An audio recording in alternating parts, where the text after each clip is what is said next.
Well, it's that time again, and it's Ralph and Lonnie back with a forecast. And how can we believe that it's already November?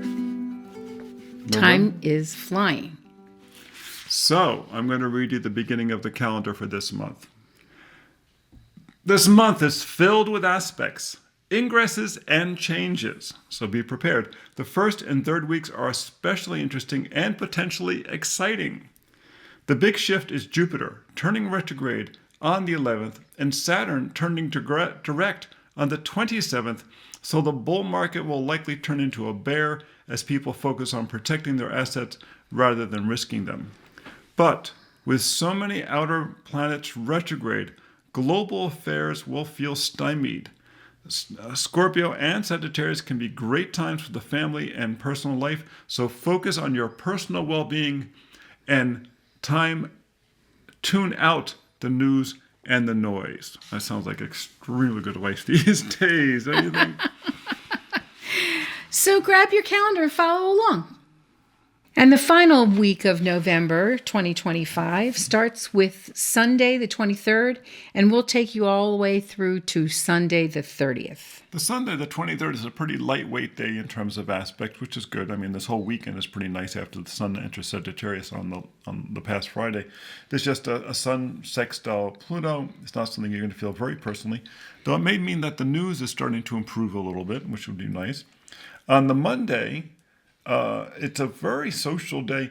Mercury is conjunct Venus. It's N. So what do we say? With Mercury conjunct Venus and both of them making a supportive aspect to the moon, this is a social and productive day, although there may be some work issues that get in the way. In other words, your fun stuff may actually be interfered by the fact you have to make money.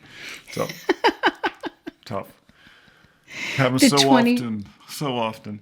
Okay, the 25th, Go ahead. Sorry. You go. The 25th, you have nice aspects, but the aspects to the moon are funny. They're all to outer planets, and so the news may intrude upon your life. The outer world stuff may intrude upon your life, though there is a nice sun sextile moon, and the moon's moving into Aquarius. He's got a cure for that. Don't turn on the television. Right. But I say that with this kinds of aspects to the moon and the moon in Aquarius, you're going to hear about it one way or the other. Right. So make sure that you stay connected so you're prepared. Exactly. And be optimistic because things are going to gradually stabilize. Now, on the Wednesday, you have nice aspects going on, but now you have a grand trine going on between Venus, Saturn, and Jupiter. Remember, we had one from Mars. Now we have it there. It's all water signs. Mercury. We had one from Mercury. It was all water signs again. So once again, you've got these deeply powerful, emotional issues going on. There's a nice trine sextile between the moon and Mars that day, though there is a square to Mercury. So it may be like slightly upsetting news, but it's very powerful news. Well, maybe the square just triggers some involvement. Yes. For your opinion. Give your side or, listen to another side. That's true. It's a square. That's true. Squares are teaching aspects. So you'll learn something if you just, listen to another point of view. On the 27th, which is Thanksgiving Day, Saturn turns direct at 25 degrees Pisces, a position that inclines people to worry about their foundations. With Saturn moving forward and picking up speed, people will be focused on creating the future they believe in. When Saturn enters Aries on February 13th, 2026, it will conjunct Neptune at a point of tremendous leverage. They call it an Aries point. This happens just days before the new moon in Aquarius, the Lunar New Year, which is the seed for the coming growing season. So that message will be tightly woven into the coming year. So Saturn turning direct, the good thing is if things have been very chaotic, Saturn turning direct will add a stabilizing influence, which is good. Indeed. Right. We could all use a little stabilization. A little stabilization. So now Black Friday has that Pisces moon and a square Mars. So right away, I think be careful about deluding yourself about how much money you're spending on that day because, Pisces can be a little bit hazy when it comes down to the details. And that square to Mars just makes you kind of out of touch with reality because Mars is nothing if it isn't, the physical presence. I am here.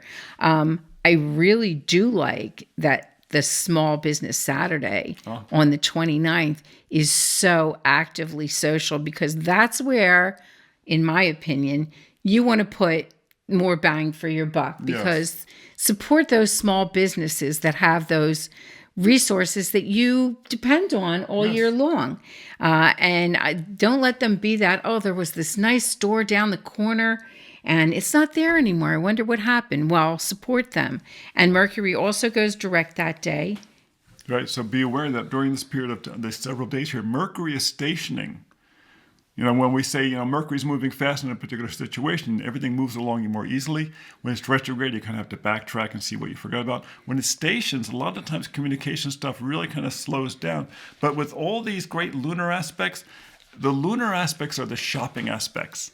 Those lunar aspects are the one that you go out and gather stuff. Touch things and pick this up and put it down. And want emotional contact with people. Now, Venus is opposite Uranus. People might be a little nervous about the economy and things like that, about chaos. So people will tend to like to shop around places where they feel connected. I looked at that and I thought, opposing Uranus, this is not the day to order things on the internet. Wait till Cyber Monday for that, because Venus is opposing that Uranus. Now, on the next day, in the final day of the month, the 30th, Venus leaves deeply feminine Scorpio, aka the eagle. I much prefer that myself, but I'm also married to someone who's born in that sign.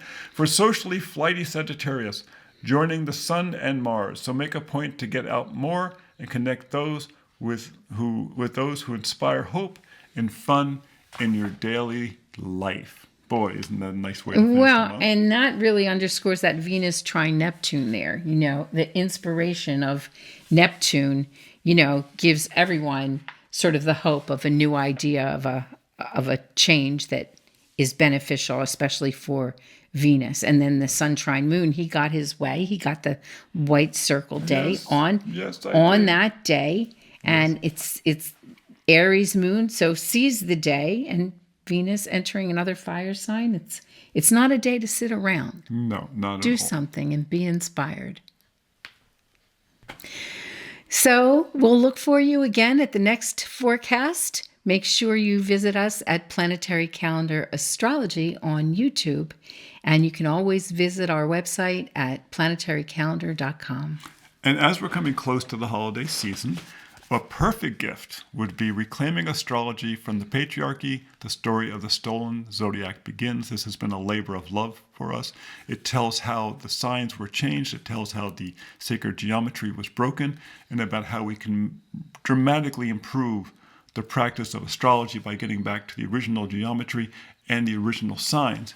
And another wonderful gift, of course, is the planetary calendar for 2026. If you want to be prepared for the coming year, comes in the wall sizes, comes in the pocket sizes, and in the day planner, of course, and the digital. So just saying, you might find it helpful as we go into another really interesting year ahead.